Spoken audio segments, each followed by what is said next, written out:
3rd and 12. They started this series from their 31, 33. Snead right to the open man. Bob Grimm at the 49. He curled in and found the crack. And Snead nailed him. Well, that gets the Giants going again. Well, hello. Thank you so much for taking time out of your day to check out this video. And welcome to the Gridiron. I did a video on some statistics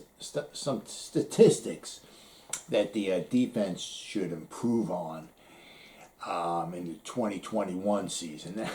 Now with the defense, there was a few things that they had to improve over from last year.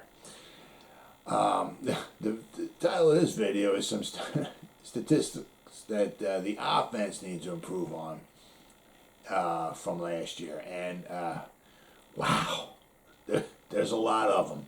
I'll start off with the good. I will start this video off on a good note. Okay, last year, the Giants had their offense only had 81 penalties called on them, which was 5th least in the league. They only had 634 yards worth of penalties called on them on their offense, which was 3rd fewest in the league. And their starting field position for offense was at their 29.2 yard line, which was the 11th best in the league. So they started off, each drive in a, pretty decent field position. Okay, so that's about where things end. So we'll go on to some things that they need to improve upon. Okay, where do we start? They only ran 998 plays last year, which was the 3rd worst in all of football. The average points that they scored per drive they scored 1.6 points every time they had the ball, which was the 2nd worst in all of football. Their 3rd down conversions was 36.4%, which was 4th worst in all of football. Their red zone, every time they got into the red zone, the amount of times they scored a touchdown was 46.3%, which was 2nd worst. So once they got into the red zone, they were calling Graham Gano to kick field goals. They were one of 5 teams last year that did not have a 4th quarter comeback or a game-winning drive. One of 5 teams that did not have that. The percentage of times that the Giants quarterback went back to pass that they got sacked was 8.8%. So 8.8% of the time they went back to pass, they got sacked, which was 2nd worst in the league. The times they were sacked were 50, which was tied for 2nd worst in the league. Their quarterback rating was 79.6, which was 4th worst in the league. Their passing yards per game was at 189.1, which was 4th worst in the league. Their touchdown, the amount of passes thrown compared to how many touchdowns they threw, which was 2.3%. Out of every 100 passes that they threw, 2.3 of them went for touchdowns, which was the worst in all of football. Their passing touchdowns last year, they threw 12 passing touchdowns last year, which was tied for the worst. I believe they were tied with New England. Their passing yards, they threw for 3,026 passing yards last year, which was 4th worst. Their completion percentage was 62.1%, which was 4th worst. Their yards per play last year, they averaged 5.0 yards per play, which was 4th worst in all of football. The amount of first downs that they got was 290 27, which was second worst in all of football. And then, last but not least, the net yards per pass attempt, right, they had was 5.3, which was third worst in all of football. So they got a lot of improvement to do.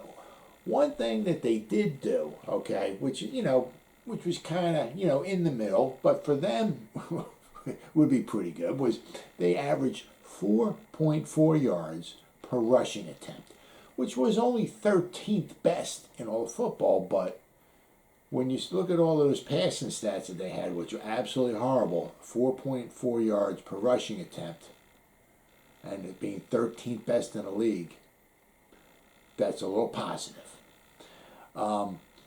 One thing is that you want to try to go with your strength. Don't take a square peg and try to shove it into a round hole.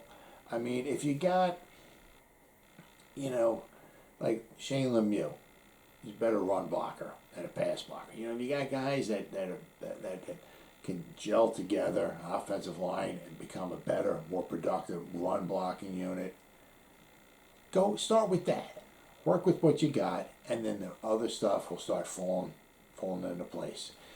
The offensive lineman would much prefer to run block than pass block. If you're an offensive lineman, you want to attack the defensive lineman. You don't want to, go back in your stance and have the defensive lineman come running at you. You want to attack them, and nothing really tires out a defensive line than trying to stop a good running game. Take advantage of what you do best. And this is 4.4 yards a rush, okay? And they didn't even have Saquon Barkley. Now, if Saquon's not back in time, or if he is and they give him a small load or whatever, hey, let the killer bees do the work for you, right? You got Brightwell, you got Booker, you got Barkley, all right? Let those guys set the tone. I'm certainly not saying abandon the pass. You just spent Lord knows how much money for Kenny Golladay, Kyle Rudolph, John Ross, you just drafted Kadarius Toney, but Kadarius Toney can be huge. He spent a lot of time in the backfield. You can use him on the sweeps, send him in the backfield. Do what you do best and let the run set up the pass. I say don't abandon the pass, obviously, but don't give up on the run. And the one thing that the Giants have to their advantage, they have a good, solid defense. Should be even better than last year. So just say they're down by 14 points, somewhere in the second quarter or something. Their defense is going to keep them in ball games. You still have you don't abandon the run and it's like we're down by 14 points. We're just going to start throwing the ball. Let Daniel Jones, spend a little more time maybe handing the ball off. Let Daniel Jones, stay away, from the fumbles in the pocket, throwing the interceptions. Evan Ingram maybe dropping passes. Let the Giants do what they do best. Let them run the ball. The run will set up the pass, without a doubt. As I said, you got Saquon coming back with 4.4 yards per carry last year, and we didn't even have our best player on the field pretty much the whole year. Let them do their job. One thing is, it's just one of the thing that I remember turning the Giants around. Well, it was two things, right? It was a little history. In 1981, okay, the Giants first time they went to the playoffs since 1963. All right, they went in 1981. I'm going to say half of that was due because they drafted Lawrence Taylor. But another thing that they finally got, they were horrible. You think last year's offense was bad? Man, you should have seen the Giants back in the 70s. One time, 1975, they went to Washington. They lost 49-13, I think it was. There was a point in time there when Craig Morton was the quarterback for the Giants in that game. In an 8-minute time span, 8 minutes, he was sacked 7 times in 8 minutes. It was painful. He went back there. He was a statue. Offensive line couldn't do nothing, and he just got engulfed time after time. And it was painful. Well, anyway, 1981, Giants drafted Lawrence Taylor. All right, but not even Lawrence Taylor, okay, got the Giants off to a good start. Lawrence Taylor there, the Giants started off 2-3. They wound up making the playoffs. They wound up 9-7. They were 2-3. So if they wound up 9-7, that meant they went 7-4 the last 11 games in the year. You know what got them those last 11 games? You know what made them 7-4? They made a trade with the Houston Oilers for Rob Carpenter. They gave up a third-round selection for him. Rob Carpenter was stuck behind Earl Campbell. Rob Carpenter wanted to play. Rob Carpenter thought he could run the ball 20, 25 or so times a game. And he was right, he could. Once the Giants got Rob Carpenter in the 6th game of the season, they beat the St. Louis Cardinals 34-14. Rob Carpenter's first game with the Giants got 103 yards rushing. I don't even remember the last time in 1981. I don't even remember the last time I saw a Giant running back run for over 100 yards. Yes, the Giants, they had their running back, I mean, one of my favorite of all time. I love the guy, but Doug Kotar. Right? They had Lewis Jackson. They had Leon Perry. They had Leon Bright. I mean, they had some brutal running backs. But what got them from 2-3 to 9-7 and then making the playoffs was Rob Carpenter. He gave them a running game, right? He set the tone. He gave them a running game, and they would just hand him the ball time and time again, and he got him into the playoffs. And another thing is when they got to the playoffs that year, December 27th, they went to Philadelphia to play the Eagles at the Vet. Giants were up 27-7 at halftime. The Eagles came back and make it 27-21. Right?